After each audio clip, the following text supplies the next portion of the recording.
Абстрэл ужо сціхнуў, здаецца, з абодвух бакоў. Закацілася за вяршыні гор далёкае рэха, надоўга ці не, невядома. Санінструктар перайшоў масток, рашуча пераскочыў цераз невысокую брамку і скіраваў да дзвярэй катэджа.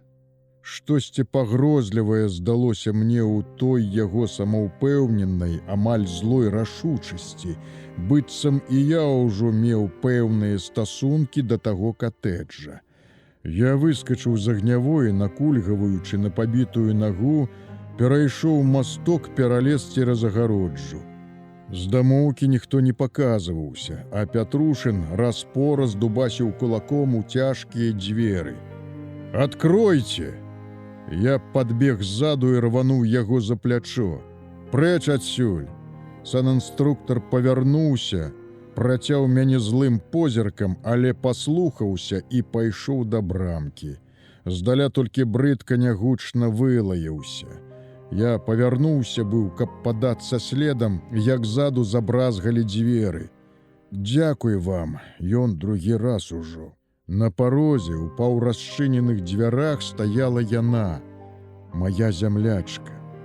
Толькі зірнуўшы ў яе кірпаценькі, з некалькімі рабацінкамі ля пераносся тварык, я адразу пазнаў наш паўзабыты дзявочы выраз, ветліва стрыманы, мо трошкі з бояззю перад незнаёмым чалавекам.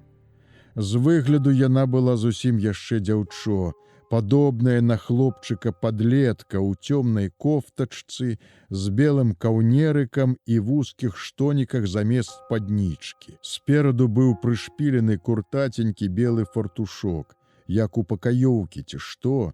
Уражаны гэтай сустрэчай, я на момант забыўся пра санінструктара і нават не бачыў, як той пералез цераз брамку. «Вы з Беларусі?» – здзіўлена папытаўся я. «Ну», – ціхенька адказала яна і бы насцярожылася за тым. «І я ж таксама. Ведаю, мне ваш салдат сказаў. Але вы тут даўно?» Падобна было, яна ўздыхнула, ці толькі памкнулася да таго, стрымаўшы ўздых. Затым павярнулася ў дзвярах, не запрашаючы мяне заходзіць, але і сама не выходзячы на нізенькі каменны ганак. Уся такая спрытненькая, тоненькая быцевічок, с адзнакай чагось устрывожанага на прывабным тварыку. «Як вам сказаць? Скора не скажаш», – вымавіла яна і зрабіла нясмелую спробу трошкі усміхнуцца, бы на развітанне, але развітвацца з ёй мне ўжо не хацелася. «Нікога не пушчайце», – сказаў я, адчуўшы цьмяную прыязнасць да яе. «Калі будуць стукаць, не адчыняйце, мы вас абаронім. Тут ужо стукаліся». «Хто стукаўся?» «Вашы ваенныя», – сказала яна і памаўчала. «То, можа, зойдзеце?» – нечакана папыталася ці прапанавала яна і трошкі збочыла ў дзвярах, пераступіўшы на слізкім граніце маленькімі ў мяккіх пантофліках ножкамі. Я міжволі зірнуў на свае белыя ад пылу кірзачы і ступіў на нізкі парожак. Тут быў не дужа вялікі, з высокою столлю вестыбюль, бы шахматная дошка, вымашчаны чорна-белую кафельнай пліткай, з высокую чорную шафай збоку і двума стрэльчатымі вокнамі насупраць. Пасярэдзіне стаяў лёгенькі прыгожы столік на выгнутых ножках, пакрыты квяцістым абрусам. Некалькі гэткіх жагнутых зэдлікаў мясціліся побач, а ля сцяны стаялі два цяжкія скураныя крэслы. Скрозь было чыста, дагледжана і цемнавата. Вокны знадворку напалову затулялі галіны старых зазелянелых дрэваў. «А вы тут адна?» – папытаўся я, трохі здзіўлены яўнай заможнасцю яе жытла. «Не, чаму ж? Гаспадары ёсць», – сказала яна, стоячы насупраць. Яна не зводзіла з мяне сваіх зыркіх вачэй, бы чагосьці чакала. Чакала пытання. «Немцы, канешне. Не, аўстрыйцы. Во як. Але ж, як вы тут апынуліся? Яна не паспела адказаць, як паблізу знадворку раскоціста грымнула, аж чуваць было штосьці з дробным стукам пакацілася з даху. Дзяўчына міжволі скаланулася, у позірку яе мільгануў спалох, і я выскачыў у дзверы. За маёй агнявой, якраз над лесапільняй, ветер разганяў у небе руды клубок дыму. То немцы пальнулі шрапнеллю. У такіх выпадках лепей было схавацца ў доме ці дзе пад дахам, але я змушаны быў бегчы на агнявую. Я бег да агнявой і думаў, ці не прыстрэлачная гэта шрапнель, ці не засеклі яны пазіцыі маіх гармат.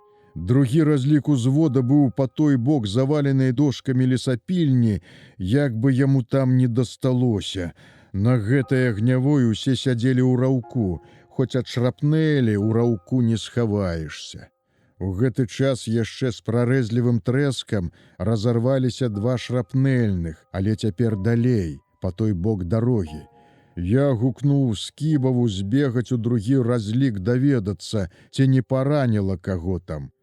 Немцы тым часам перанеслі агонь на дарогу, мабыць, штосьці там згледзелі, ці не рух пяхоты. Скібаў толькі адбег, як зазумерыў тэлефон. Гэта камбат пытаўся, што ў нас здарылася. Сказаў, нічога пакуль не здарылася, а калі ў каго і здарылася, дык не ў нас. Гваздаюць пакуль па суседзях, можа, пяхоту. Паклаў трубку і сядзеў, прытуліўшыся да нечай спіны, думаў, што абстрэл, канешне, паганая справа, але ў адным здатная. Абстрэлу не любіць начальства таксама. Калі абстрэльваюць, дык можна не асцерагацца, што на цябе нечакана наедзе які-небудзь віліс з крыклівым камандзірам ці прыдзяўбецца які нахлебнік, камсорг, парторг ці асабіст. У час абстрэлу ты сам сабе гаспадар, лейтэнант узводны, і болей за немца ворага тут няма.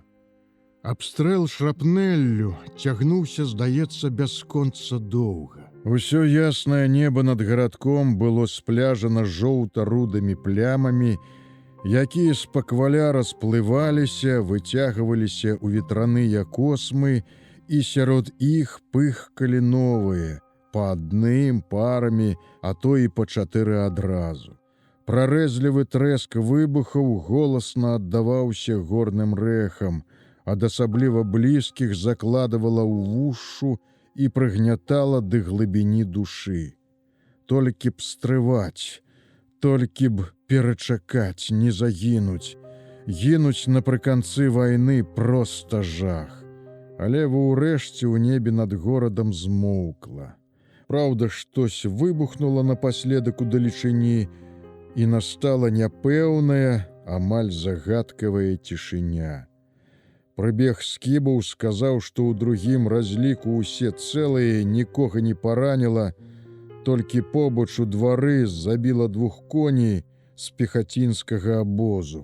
Коні ляжаць, і ўжо прыходзіў нехта з цывільных, прасіў дазволу адрэзаць кавалак каніны на біфштэкс. Бедныя аўстрыякі. Мы ўсё ж, якія не былі галодныя, нават на Ўкраіне не елі каніну, хоць некаторыя і казалі, што каніна зусім неблагое мяса. Але, мусіць, сапраўды, голад не цётка. Навокал пакуль што не прыкмячалася ніякага руху, ні на ўскраіне гарадка, ні па дарозе. Пяхота штосьці прыціхла, нават не вяла агню з перадавой. Але, незважаючы на той зманлівы спакой, я адчуваў, што доўга мы тут не высядзім. Усё ж мусім наступаць, дабіваць ворага ў ягонай бярлозе. Асабліва, калі наперадзе з таго боку наступаюць амерыканцы. Салдаты па адным павылазілі з раўка на цесную пляцоўку агнявой пазіцыі, расселіся на станінах, снарадных скрынках. Камандзір гарматы Мядзведзеў адышоўся на хвіліну пад недалёкі плот лесапільні, а як вярнуўся, я нягучна сказаў, каб іншыя не надта ўчулі. Схаджу туды. Возьміце каго, а то... Ну, ведама, а то... Я кінуў позіркам маіх хлопцаў і сустрэў смешысты твар кананка. Пайшлі.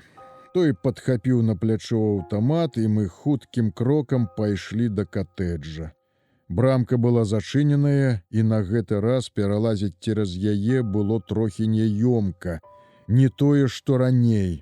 Затое грукаць у дзверы не давялося, тыя адразу прыадчыніліся, як я ступіў на нізенькі каменны ганак. Ну як вы тут, жывыя?